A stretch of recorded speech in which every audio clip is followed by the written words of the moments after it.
It's really interesting because both teams have a lot of good scaling options, right? On the side with Weiser and Dinkato on the Corki and Gwen, but then you also have on the flip side Victor and Jinx, two champions that if the game goes late enough, Victor will just one-shot you, right? And then Jinx is just going to keep resetting at 3 items, and eventually she's just going to take over the game. And if I'm Titan here, I'm hoping for just Jarvan and Zion to just be those beefy frontline boys and just attract and take so much damage that he can just do his job undisturbed.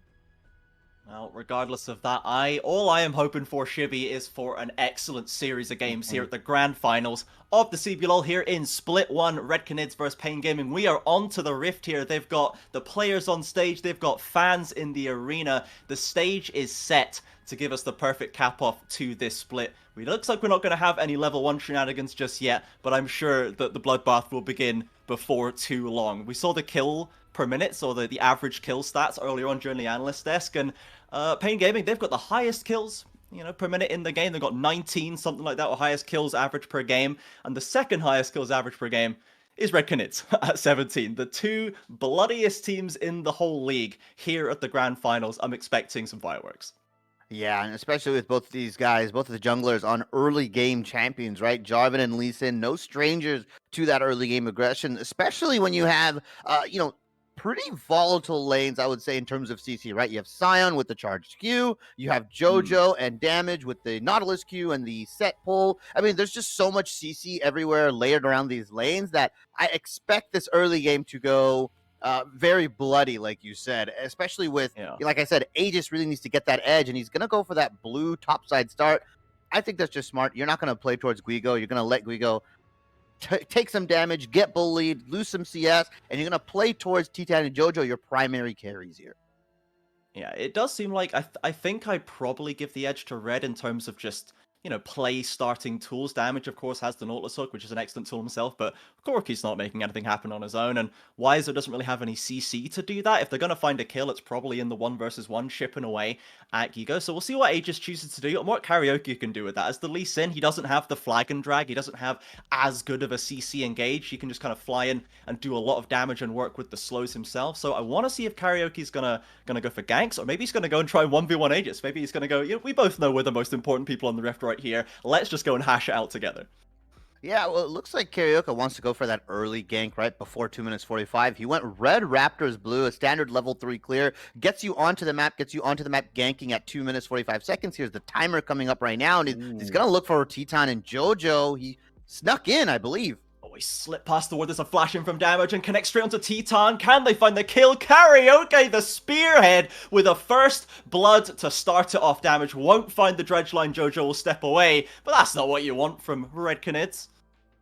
Yeah, just as I called it, right? 2 minutes 45. That timer is not respected even at the pro level, Trajan. No wards were thrown into that river. They were not expecting that gank. And now Red really can't, Aegis can't do anything. He can't contest this, right? Because the bot lane is moving up. He's got to go to the top crab. He's got to adjust his pathing completely. Went for a 5 camp on Jarvan, which I'm just never a fan of 5 camping on Jarvan. I feel like he doesn't get on the map early enough. He doesn't get to do what he wants early enough. And now he's, essentially has to go top lane, get the scuttle and reset, while Lee Sin has his blue, has his wolves, and can reset and just start farming from top to bottom with Krugs into Raptors into possibly another gank onto Titan and JoJo. Sums were blown, pretty much everything on the side of Red other than the Ignite. So I wouldn't be surprised if Karaoke just goes down bottom lane and ganks them again.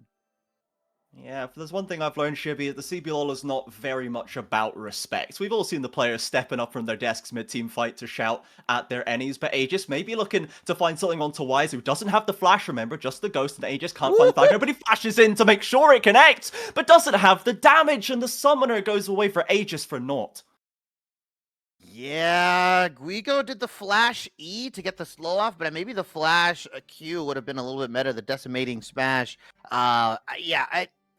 Just not enough damage, and Weiser doesn't even need the flash. Had the ghost popped and ready to move around, but yeah, 2 sums blown in the top side. You just see why Aegis originally started top side. It was tried to play for bot lane. There's just really nothing you can do, even if Weiser's immensely caught out like that.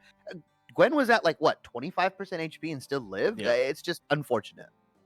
Is Ooh. very tough to make work, as we're looking at the red bot side right here, and they are still actually ahead in CS by a few points, and only the assists went over to Trigo and damage. So they don't have the first blood goal to really accelerate that Xayah, plus they've had the tier start, which slows them a little bit. Damage finds the hook, but there's that pull him with the face breaker that you talked about, Shibby, and the trade back is strong. Yeah, and that's really why you picked this right in the lane. Once he hooks in, face breaker, W true damage, and then Titan can just fire away relentlessly with the minigun. Even though that little misstep in the bottom lane and in the first half or first 3 minutes of this game, it looks like Titan and JoJo are still willing to scrap, still willing to fight it out here. And Carioca coming down to that bot lane, he cleared top side, definitely looking for a gank. And there's no vision. It is lights out right now for Red Canids in this bottom side. Yeah, Aegis is going to drop a pink into the Dragon Pit, so they'll know that's not going on here. He's going to go back to his chickens for now. Karaoke being nice and cautious there is going to go into the Dragon. So now Red will have the information, but you can see they ain't got Prio in the mid lane. They don't have it in the bot lane. This Dragon is going to go over cleanly for Pain Gaming.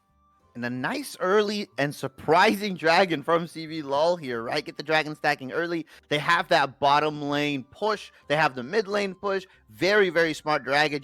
That is just a smart use of timings, right? They saw that Titan and JoJo were backing off. They were going back to base. It's an easy pickup. Nothing can be traded for. And Aegis is kind of just wandering around aimlessly in the jungle right now. Yeah, not really finding anywhere onto the map. After that top lane gank didn't go quite right, we've now seen this top lane Wiser straight into the blasting wand, and Gigo just with the tier. So the number disparity is so wide up in here in a matchup that's already tough for the Sion, but this is more or less what we expected to happen up there. We know Wiser's expected to have control. It's about what Gigo can do when he gets out of that laning phase. As Karaoke coming for round 3 in this bot lane, and that pink is still not clear. Teton and JoJo, they're stepping up. You gotta get out of here, boys. Damage with the inside tracks are gonna find hook onto JoJo. They get the face breaker. They'll get the shields, but Trigo will not be denied. He'll take another kill. Yeah, you could maybe survive 2 people, but I don't know if JoJo thought he could survive all 3. Really good blocking from him, letting Titan live there. The heal did come out, and Carioca, Wiser being this top lane, applying so much pressure, having so much, I would say, just his force in the top lane, I would say, is just really, really making Carioca's job so much easier. If you have such a dominating presence in that top lane, really, even if they know you're going to go bot lane, even if they know you're going to go mid lane, you really can't do anything to stop it because of damage and Trigo just applying pressure, applying the pinks in the river, applying the pinks in the tri-bush, and Red really can't do anything to counter it. Aegis can maybe look down there, but in reality, he's got his top camps to farm. He's got to do a lot of other stuff so he doesn't fall behind. Yeah, he's got a slight level lead and a slight CS lead, but Carioca has taken over this early game so far. Oh, Guigo using the ult defensively will trade out for the needlework from Wiser, but is going to have to go and TP back. Not going to be too much lost in the end, Wiser having already used their TP, but there is the threat coming onto this quote-unquote tank in the top lane already, as it looks like the reward will be the Rift Herald for Pain Gaming. Aegis is on the right side, but I don't think contesting that's really a good idea. And this has just been the story of this early game, right? You know what's happening. Aegis can see what's happening as it's going on, and maybe he's actually going to go finally find some action onto Carioca here. Does he get the smite here? He wants it bad. Wiser's actually recalled here. Aegis slides him with the flag and drag, goes to Cataclysm and steals away the Herald. Karaoke, or Aegis I should say, just makes it work and walks away, forces the flash too. And that's when you type "thank you for the leash" right there into the alt chat. You just say, you know what, I'll take that. Yeah. Sorry for doubting you, Aegis. My bad. Yeah, hey, he's made it out like a smooth criminal. He's probably going to go use that into the bottom lane, try to get some gold recovered back into Titan and JoJo's hand. And I think if he uses the bot lane, it's a smart move, especially because he knows Carioca's probably want to go down there again. And if he can get a nice counter gank in, Jinx, Set, and Jarvan definitely have that, you know, I think more damage, more CC setup than, let's say, Carioca, Damage, and Trigo. Sorry. Yeah, I'd say so for sure. So you do see the trading back now, Gigo getting still snipped up pretty darn bad right here, but he's trying to crash this wave with all they can. As we saw a little glimpse of that mid lane, there's a slight CS lead for Dinkedo on the Corki right here. We're not expecting really action, are we, into a Victor Corki lane, but I'm watching to see what kind of Grevthar we get in this scenario, because I've seen Victor games in this season where he farms up the lane really well, gets away from ganks, and becomes a really solid, reliable late game mage. I've also seen games where he does the opposite of that, and is invisible and basically never even logs onto the rift. So I'm wondering if Grevthar is going to be effective in this game against a very solid lane opponent, Dinketo. Yeah, the zoning and terrain control on the side of Red Canids is massive, right? You have Gravity Field, Chaos Storm, you Yeah. have Chompers, you just have the big, beefy bodies of Yeah. Scion, Jarvan, and Set here. I mean, there is so much control that Red can have around objectives. They get there early, and finally, Red's first trip, Aegis' first trip into the bot lane. Let's see if he can get anything. Karioka's nowhere near. He's got plenty of summoners to contest with, and it will be a simple flash away from Trigo, but that is still a gain for the Canids down there. They've got better vision in the river now. They've got that scuttle. They're going to clear out some vision, and looks like they will have a slightly better time. The Dragon up in 40, and Corki is going to start becoming a factor in those fights as well. The objective fights, the package as well. A terrifying prospect to play against. Yeah, and it'll be really interesting to see Trigo's build path here because he is going, looks like, for that Eclipse lethality build, but that's into 3 tanks, right? If this game goes long enough, maybe to that 25, 30-minute mark, Trigo may just start tickling Scion and Jarvan here because of the damage that comes out, because there's just going to be so much armor, so much health on the side of these guys that I would have loved to see Trigo, especially with Xayah's recent crit buffs that she got. I think the lethality build is maybe not the right move here. Yeah, I mean, I very much doubt that it's ever going to be in range of Teton. I feel like Teton is making a mistake if he's walking up to the lethality Xayah with this much frontline to play around. We do have the Dragon spawn. The package is ready. TP is up for Wiser, but it is not up for Gigo. Pain Gaming can make this the 5v4 if they wish. Yeah, we're going to see how Red position around here. I just said they had so much train control if they get to the Dragon first. They got to it first, and then they just walked out. They got muscled out. Kato with the package here. They're just afraid. Yeah, I think really Red is just afraid of the package engage, right? It is second Dragon. You can choose to opt in to fight third and fourth. You can even pray in luck, and hopefully it rolls into a Cloud Soul, and you can just play for that really, really late game that Red Canids is probably more comfortable in. We're going to see what the Soul is going to be here. It's actually the Hextech Soul, and that, in my opinion, Trajan, that's one of those souls that is very, very, it's almost akin to Infernal Soul, where it can be game ending. Yeah, you really cannot afford to give that one away for free. Reds have got to be on the ball showing up to the pit in the future, and they're going to have to contest with the Corki package, which I imagine will be used on cooldown on that timer. We'll see how they navigate that in 4.5 minutes time, but at the end of the day, Pain Gaming, they didn't have to use Wiser's teleport. They didn't have to cause a scrap over it. I think it's the right call for Red not dropping too much effort on that one when they didn't have the Mythic done for Jinx either, but they're now going for the Herald play on mid off the reset. Yeah, I believe based off Herald's timing, it was just expiring for Aegis, right? I think he got it. They secured it around, I believe, the 9-minute mark. Herald has like almost, I think, a 4-minute cooldown. So I think he got that little flashing timer on himself where it's like, okay, I have 30 to 45 seconds. Let me put some gold. Let me just get some plates as much as I can before the timer runs out.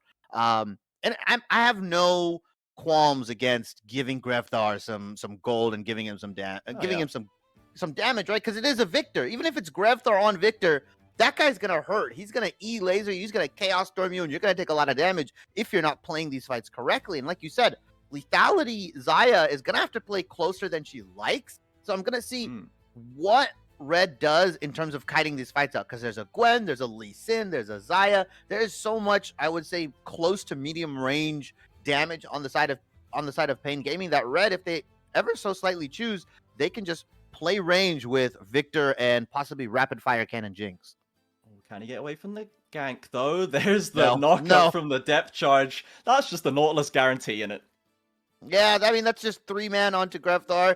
Wasn't really expecting it. He just TP'd back to lane as well after the plates.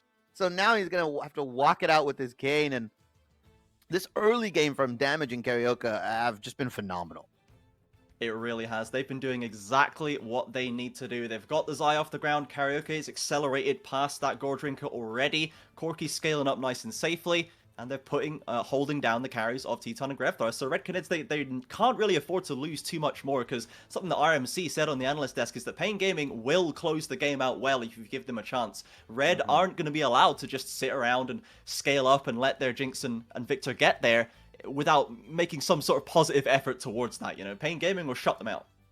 Yeah, and despite all the early game action that has happened, it is only 0-3. Pain Gaming is only realistically up 1.5k gold at the 15-minute mark. That is not a doomsayer. That is not essentially the end of the game, right? Especially if you're a comp like Red who has the Victor, who has the Jinx, and who just wants their tanks to get just beefier and beefier. It's not the end of the world. Now, are they going to flip it for this second Herald? And is the game going to be decided here? 5 men strong on this Herald from the Red side.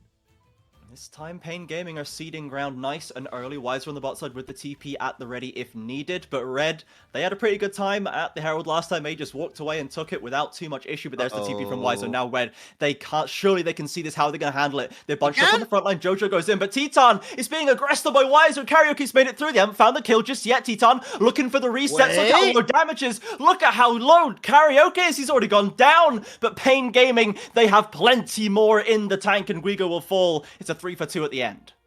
That could have been a lot worse for Red Canids there. The gravity field ended up saving Teton from the Lee Sin Q. He got stuck onto it and Teton was able to reset, but wait, Wiser's chasing.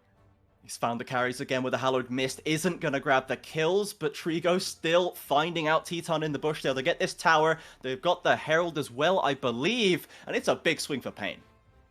Yeah, and just as I was saying, it's a 1.5k gold lead around the 15-minute mark. It swings nearly now 2 point. Yeah, it's nearly 3, right? And we see the beautiful flank coming out from Gwen here from Wiser. Teton has no clue, and if you look, that gravity field or the chompers actually ended up saving Teton here. Tries to get the reset. Beautiful stopwatch from damage to allow Teton to not get a reset so early, and then now, with barely any frontline, Grefthar and Teton walking away with less than 50% HP, Red just have to walk it out safely. Like I said, could have got a lot worse for Red. Ended up getting 2 kills, and especially 1 kill onto Victor is really nice. You'd have loved to see Teton pick up one of those. Yeah, those 2 kills they found at the start to Karaoke and damage feel real good, but then you're looking at Wiser, Dinkedo, and Trigo, the triple carry options, completely untouched at that point, basically full HP, and they have to just run for the hills as, oh no, we're going to hook straight onto Jojo, and now Karaoke with the flank. Grefthar trying to run away from the depth charge, but this is going alright so far. Killing spree for Wiser, though. He's found Jinx in the bot lane, and without the critical carry, Pain Gaming can just run rampant through the jungle. Grefthar does find a punish onto Karaoke, going a bit too hasty, but he's got the 1 versus 2 to deal with. Trigo caught in the cataclysm. Grefthar finds another, but will not be allowed to escape. Dinkedo is there, and Wiser had the trap shot too. Red is pulling kills from Miracles right now. There's so many moments where they were so low HP and they're still able to pick stuff up. Pain Gaming still coming out on top, and yeah, T10 ended up dying to Wiser in that bot lane. We didn't even get to see the solo kill from him, and Guigo can't even stop the charge. Is Wiser gonna pay though? No, he's just gonna slide over through the wall. He's fine. He's Danny, unless Guigo uses the ultimate right here.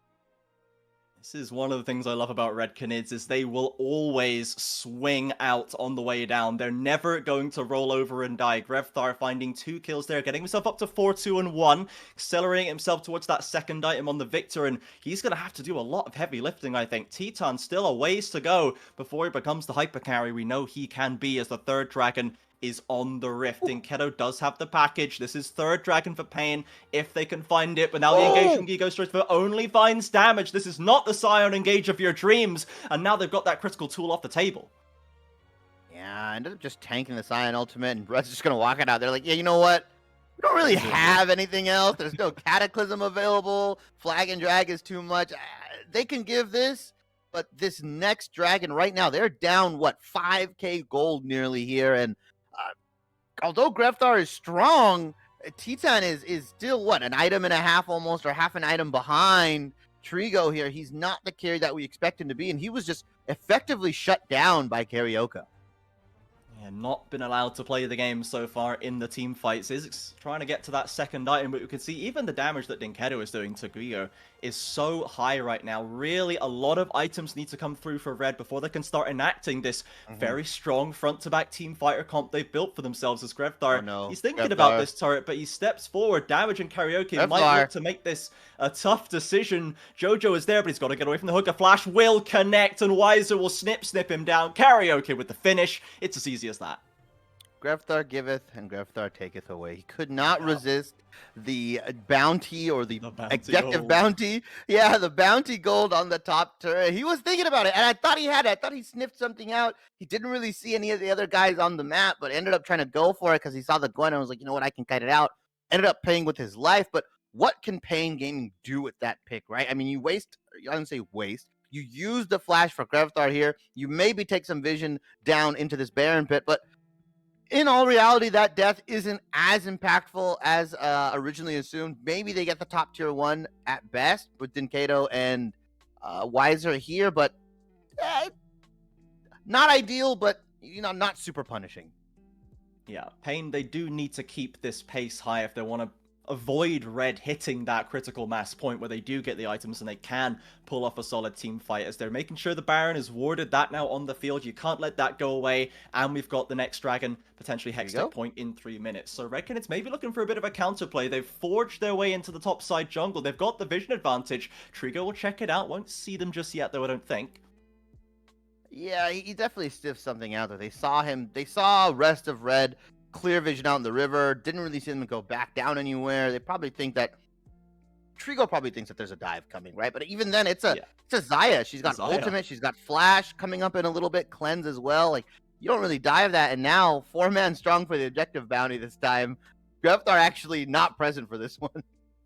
Yeah, after all the work he put in dying for it. It will go over to Teton, though, in the end. Xayah getting the push in mid.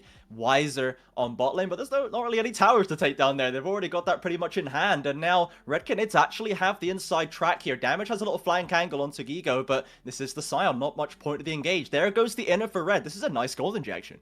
They don't brace race right this early. There's no way they just leave Gwen unattended. They try to trade top and bot in here. Oh, they're doing it, Shibby, as now the engage comes through from Guigo. Easily stepped back, though, from Pain. They'll force the flash away, but won't let him get out that easily. He's staying alive for now, but Weiser has arrived and forced the flash from Teton, trying to get engaged on the carries from Red with so much pressure. But they will find Weiser a step too far for the Gwen and won't find the inhib. Ultimately, I think this is still okay for Red if they get away from this. They lose their front line here. Jojo is still up. I don't think PNG or Pain Gaming in this sense have the damage necessarily due to the Baron. They're just going to try to stop the backs, if anything. No top tower as well. So, Damage and Dinkato are here on the flank. What can Jojo do? What can Teton and Grevthar do right now? He's got to do it all. Out comes the Haymaker with a shield. It's good damage onto the Nautilus, and Teton will get excited. That might be enough to escape. Does fire damage onto Karaoke, but it's not enough to secure up the second kill. And Grevthar has to run away. Dodges out the big one to keep himself alive. But I don't think the Baron is possible now for Pain. Yeah, well, Aegis and Guigo are up here. And you look at the replay, as I was suspecting, TP comes in. They're going to trade Guigo, taking up a massive amount of damage, doing his job, and Weiser just a little too deep, in my opinion. The set, ulting Weiser out, getting him down to like 25% HP, gives, essentially some breathing room for Red, and the rest, obviously, they're not going to show the replay, but you saw what happened. Pretty much, Pain just chased down for most of the kills other than Grevthar, and honestly, for as much as we talked about, Teton and Jojo versus Trigo and damage, really, Grevthar has been putting on a fantastic showing despite everything that's happened around him. He has been doing a whole lot of work in those fights. Dinkato, it must be said, 4-0-7, doing his job as Corki, and I imagine will be heading back for the package before this imminent Hextech Soul fight. But these mid laners have been very strong performers on both sides, it has to be said. You're absolutely right. Though Red, they've got control of the river again. Let's see if they cede it as easily as last time. Aegis flag and dragging to safety. As he's a little bit caught out. Weiser, though, with the snip. Snips is going to come through with the Hallowed Mist. No damage can be fired back through. Gwen is immune, in fact, and Dinkato does not have the package. They get straight onto Trigo, though. Can they finish off the carry as Jojo is in with the Facebreaker Haymaker? But they won't find any more. Now comes the depth charge. They found onto Grevthar. The hook and the damage to follow will take out the Red carry. Teton is still alive. The last hope for the Red Canids. There's a lot of low health bars for Pain, but he just can't reach any of them. He'll be the last man left alive, and it's Soul for Pain. Yeah, and that looked like a beautiful engage from Guigo there onto Xayah, but Flash, Cleanse, Xayah Ultimate, you're not going to catch her anytime soon. And there was just way too much damage coming out on the side of Pain Gaming here. I think even before that fight started, Aegis was already half health. So little health bars, and you wish Teton could just get one reset, right? Opted for the Kraken Slayer PD build there. Maybe if he had a rapid fire cannon, he would have been able to get a far-ranged rocket, but Soul goes over to Pain Gaming. Baron goes over to Pain Gaming. It's a 10,000 gold lead. Oh, no. Sorry, 8,000 gold lead for Pain Gaming here. You see as the fight starts, Aegis is already half health. These rockets are doing so much damage onto the backline. Weiser gets ulted, I believe, tries to get, facemakered or facebreaker, haymakered from Set here, but there's just too much damage.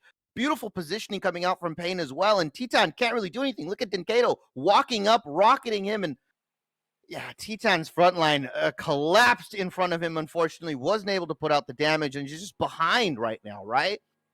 About an item and a half behind from Trigo here. Trigo has the Manamune, the Eclipse, and it's just, unfortunately, as much as Grevthar can do, Teton just can't pick up the extra amount of slack that needs to be picked up there. For so long in this game, it's felt like if Red could just hit those perfect item spikes, if they could just hold on long enough, they'd be able to make a real shot at this game. But I think that Soul fight was the tipping point. Now they've got the Hextech Soul to deal with. They know they have to find something here. Aegis onto the backline. There's no flash for Trigo. He's got the knockup, locked him in the Cataclysm. Teton firing away in the front line. Damage takes a whole lot of pain, but Trigo has gotten out of the ultimate and is stepping up with some damage of his own. Wiser on the flank, and Denkato will shred through Gigo. Teton as well, with no summoners to speak of, as Aegis has been corralled away from his own base. It was another fine attempt by the Red Canids, but this is going to be base breaking. Yeah, and Carioca and Aegis having their own little 1v1 down in that bottom lane, but Teton, Grevthar, can they stop this? TP's coming out from Gwen. I think this base is going to be broken. Oh my god! Damage will fall, but look at the rocket from Denkato. Teton takes over half his health in damage, and both Nexus Towers will fall. Teton very, very low on the Jinx right now, but Aegis is alive. A bit of the front line is back. Teton, if he can heal up, I think they might be able to hold on for just a little longer. Base is cracked. Nexus Towers are down. They're going to go back here, and Jojo... They are not letting up. Red Canids will refuse to slow down. They found Trigo again. As Guigo looking for it with the Haymaker. There's the Decimating Smash. They force the Stasis from the Xayah. A kickback from Karaoke will land onto no one. They can find this guy, but Teton has fallen. Denkato threads the needle with a rocket, and it's carry for carry. Yeah, and look how much work they had to put in just to kill Trigo there. Trigo had the stopwatch, had the kick from Carioca. There was so much invested, and even then, they could not take Trigo down fast enough. Teton dies from the Denkato rocket. Their base is in shambles on the side of Red Canids. This game is looking bleaker and bleaker for Red Canids here. They are investing so much and getting so little. Yeah, at least they are.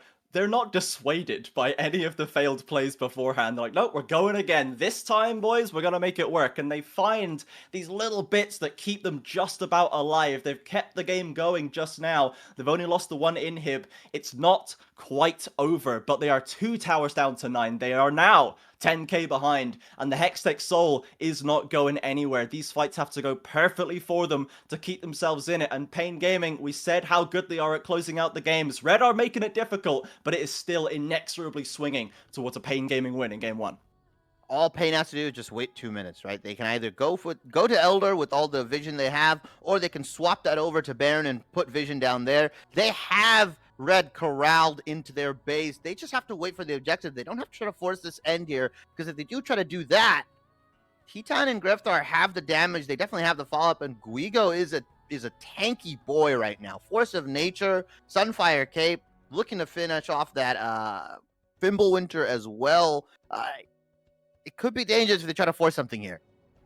Guigo has now dropped the Unstoppable Onslaught, but again, it's only damage that he finds, and he'll step away straight away. Wiser on the front line, trying to chip him down. The rest of Red doesn't feel comfortable stepping forward. Grevthar's kicked back and has to go golden, but the feathers are lined up. Trigo gets knocked up, so he can't drag them back. Teton, though, has been caught up by Wiser. He's been tearing through the backline this whole time. It's a double for him, a double for Denkato, and Grevthar, the last alive, will not be left alive. There goes Denkato with the triple, the Nexus falling, and Pain Gaming take a commanding